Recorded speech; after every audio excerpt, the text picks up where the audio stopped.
Some people look for a beautiful place, others make a place beautiful. Quoted by हजरत इनावत खान। नमस्ते, मेरा नाम है Pragati Ankam from CPW world team. आज हम आए हैं मीरा रोड के शांति पार्क में, जहां हम मिलने वाले हैं डॉक्टर अजय दुबे जी से, जो कि है एक प्रॉपर्टी एस्टेट एजेंट, और यहाँ पे उनका शॉप है केशव कंसल्टेंसी के नाम से। आइए हम जानते हैं प्रॉपर्टी एस्टेट मार्केट के बारे में कुछ बातें उन्हीं के ज़ुबानी।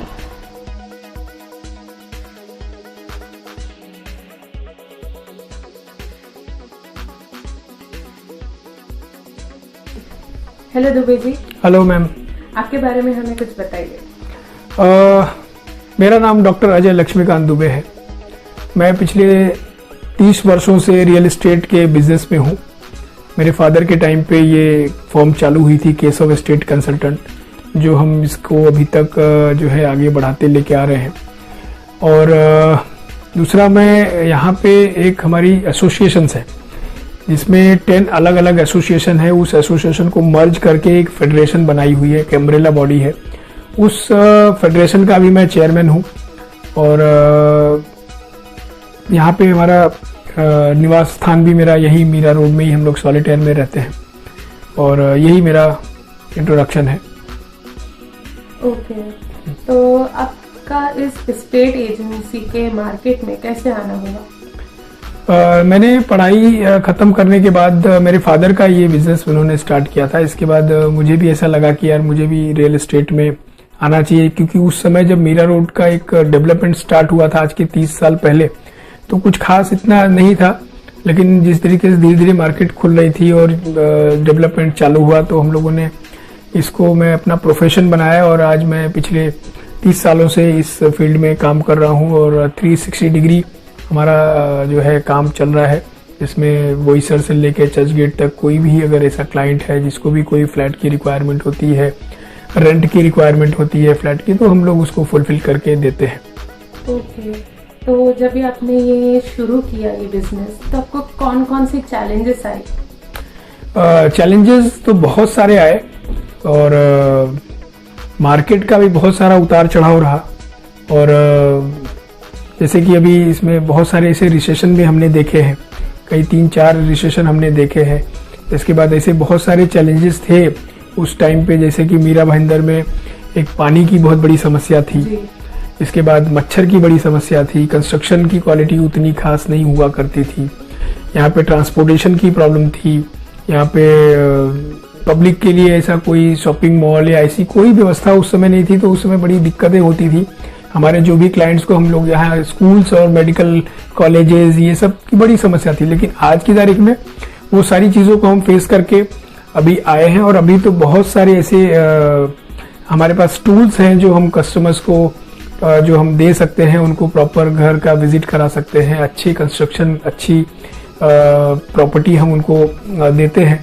तो ऐसे बहुत सारे चैलेंजेस फेस किए थे, लेकिन उसको फेस करके आज हम मीरा भाईंदर का जिस तरीके से डेवलपमेंट हो रहा है, आज जो भी टाउन साइड से लोग आते हैं और जब देखते हैं कि मीरा रोड में इस तरीके की हाई राइज टावर्स बन रहे हैं, पानी की फैसिलिटी हो गई है, स्कूल, कॉलेजेस, अभी मेट्रो भी आ गई है हमारे मीरा भाईंदर में, तो एक अच्छी ग्रोइंग सिटी हमारे मीरा भाईंदर की है। और अभी हम लोग बहुत ही इजीली जो है हमारे क्लाइंट्स को हम लोग ये सब उनके सपनों का जो घर है हम लोग प्रोवाइड कर रहे हैं। ओके, तो जब कोविड हुआ था तो बहुत सारी दिक्कतें आई होंगी। जी, तो जी। वो समय आपने कैसे फेस किया? कोविड में बहुत सारी समस्याएं पूरा देश उस समय तो जूझ रहा था, मीरा भाईंदर भी जूझ रहा था। मैंने जैसा बताया कि हमारी यहाँ पे 10 एसोसिएशंस है और हमारी फेटर्निटी के लोग यहाँ पे 3000 के ऊपर हमारे मेंबर्स हैं, जो उन्होंने भी बहुत सारी ऐसी समस्याएं, ऐसी प्रॉब्लम्स को फेस किया। उसमें हम लोगों ने हमारी फाउंडेशन के माध्यम से हमने सभी हमारे सीपीज को ऐसे जो भी समस्याएं जिसकी जो भी थी, चाहे वो कोई भी ऐसी XYZ, मैं उसको ब्रीफ नहीं करूंगा, लेकिन बहुत सारी ऐसी प्रॉब्लम्स थी। लोगों के रेंट भरना लोगों का मुश्किल हो गया था, सर्वाइवल बहुत मुश्किल हो गया था। कई ऐसे लोग थे जिनको दिनचर्या की जो रूटीन वाली प्रॉब्लम होती है उसमें भी बहुत सारे लोगों ने जो रिक्वायरमेंट होती है वो भी लोग नहीं कर पा रहे थे। तो उस समय हम लोगों ने एक दूसरे का हाथ पकड़ के और हम लोगों ने धैर्य से हम लोगों ने इस चीज को फेस किया। और इसके बाद धीरे धीरे मार्केट स्मूथ हो गई और मार्केट में अभी अच्छा मूवमेंट है और अभी सब लोग धीरे धीरे सरवाइव कर रहे हैं। अभी फ्यूचर के क्या प्लान्स है इस बिजनेस को लेकर? फ्यूचर्स का मीरा भाईंदर ही हमारा फ्यूचर है और मीरा भाईंदर का जो भी डेवलपमेंट है वही हमारे सभी सीपीज का फ्यूचर है। और हम चाहते हैं कि यहाँ के जो भी टाउन साइड के बड़े ब्रांडेड बिल्डर्स हैं और वो मीरा भाईंदर में आए, एक्सपांड करें। और बहुत सारी डिमांड है मीरा रोड में फ्लैट्स की, अच्छे फ्लैट्स की, बड़े फ्लैट्स की। तो हम लोग का यही है कि भाई जो भी बड़ा बिल्डर आता है हम उसको पूरी तरीके से प्रमोट करते हैं और हम चाहते हैं कि वो अच्छा प्रोडक्ट मीरा रोड में लेके आए ताकि हम अपने क्लाइंट्स को जो है वो अच्छा प्रोडक्ट हम उनको डिलीवर कर सकें।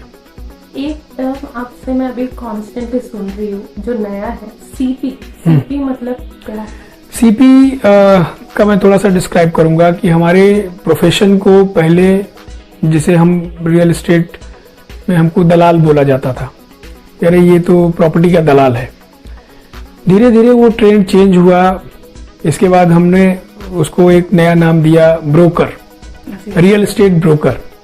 ठीक है, अब वो भी दौर से थोड़ा सा और हम एडवांस हो गए और हमारी, जैसा कि मैं बताऊं कि हमारी इंडस्ट्री जो रियल एस्टेट इंडस्ट्री है, ब्रोकर इंडस्ट्री है, उसको गवर्नमेंट ने भी रिकॉग्नाइज करके अभी हमको भी एक रेरा नंबर दे दिया है। जैसे आपने देखा होगा डॉक्टर का एक रजिस्ट्रेशन नंबर होता है, एडवोकेट का एक रजिस्ट्रेशन नंबर होता है, वैसे ही अब हमारे रियल एस्टेट के फैटर्निटी को, हमारे जो ब्रोकर्स भाई हैं, उनको भी गवर्नमेंट ने रिकॉग्नाइज करके उनको भी एक रेरा नंबर दे दिया है।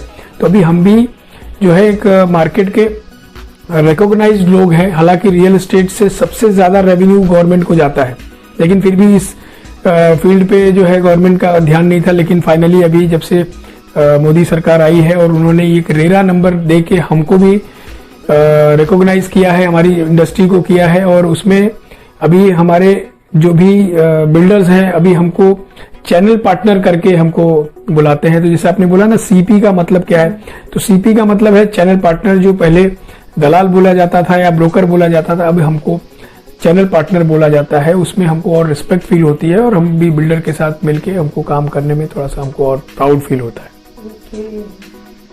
तो आप क्या सजेशंस देना चाहेंगे जो नए एस्टेट एजेंट्स है जो अभी अभी फील्ड में आए हैं, उनको क्या सजेशन देना चाहेंगे? देखिए, कोई भी काम हो, चाहे रियल एस्टेट का हो, कंस्ट्रक्शन का हो या XYZ कोई भी काम हो, सबसे पहले तो उसमें ईमानदारी की बहुत जरूरत है।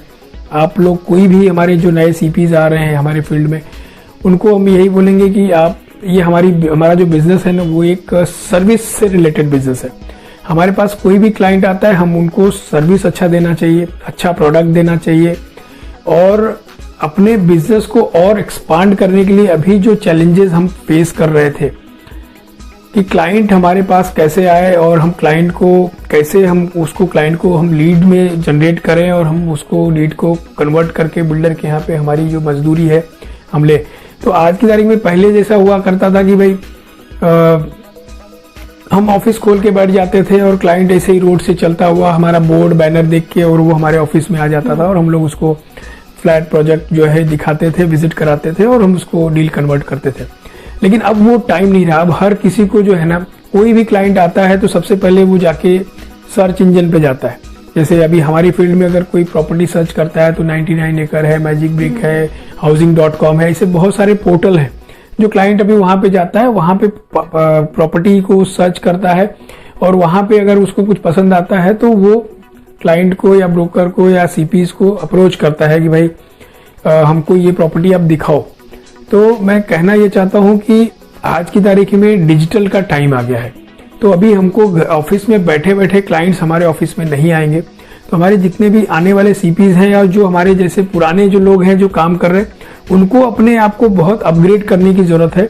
तो आप डिजिटल, सोशल, इंस्टाग्राम, फेसबुक, ऐसी बहुत सारी साइट्स है जिसमें अपने आप को प्रेजेंट रखेंगे तो वहां से हमारी लीड्स हमको मिलेगी और हम अपनी डील को क्लोज कर पाएंगे। इस हिसाब से हमारे लिए थोड़ा सा ये इजी एक्सेस होएगा। अभी वो टाइम गया जब हम इंतजार करते थे कि हमारे ऑफिस में कोई आएगा, बैठेगा तो हम उसको क्लाइंट को फ्लैट दिखाएंगे। तो अभी अपने आप को अपग्रेड करना है तो ये सब चीजों का सपोर्ट जो है आज की तारीख में लेना पड़ेगा जी। ऑनलाइन का युग आ गया। बिल्कुल बिल्कुल। अभी आप महिलाओं को इस फील्ड में आने पर क्या कहेंगे, मतलब क्या सजेशन देना चाहेंगे? देखिए, हम लोग जब इस काम स्टार्ट किए थे उस समय इतना इस फील्ड को इतना एक्सप्लोर नहीं कर पाते थे लोग, और इसमें खाली पुरुष ही ज्यादातर करते थे। लेकिन आज की तारीख में मैं ये बोलूंगा कि महिलाएं जो हैं बहुत बढ़ चढ़ के रियल एस्टेट में काम कर रही हैं, चाहे वो बिल्डर के टच में हो, चाहे हमारे रियल एस्टेट की सीपीज हो। तो मैं चाहूंगा कि जितनी भी तादाद में आज लेडीज महिलाएं जो हैं वो काम कर रही हैं, उनके लिए बहुत अच्छी अपॉर्चुनिटी है, और वो इसमें और ज्यादा से ज्यादा आवें और अपना फ्यूचर ब्राइट करें, क्योंकि रियल एस्टेट जो है वो हर फील्ड के लोगों के लिए है, और खास करके महिलाओं के लिए, क्योंकि आज हमारे ऑफिस में अगर हम काम करते हैं तो हमको 2-4 स्टाफ लेडीज ही रखना पड़ता है, क्योंकि उनको उनका बातचीत का तरीका जो होता है, और किसी को भी वो कॉल करते हैं या एंटरटेन करते हैं तो कस्टमर जो भी होते हैं वो बहुत ही सीरियसली उनको सुनते हैं। तो ये बहुत ही अच्छी फील्ड है, इसमें अच्छा लोग पैसा कमा सकते हैं। अगर अपना फ्यूचर ब्राइट करना है तो मैं बोलूंगा कि हमारी जितनी भी महिलाएं हैं जो इस फील्ड में आना चाहती हैं, वो उनका स्वागत है, वेलकम है, और उसमें आके अपना वो फ्यूचर बना सकती है। Thank you so much Ajay ji, आपने काफी सारी बातें जो हमें पता नहीं थी, हमारे ऑडियंस को पता नहीं थी रियल एस्टेट के रिगार्डिंग, आपने हमें बताया। Thank you so much. Thank you. CPW world आपको बेस्ट विशेष दे। Thank you so much. Thank you.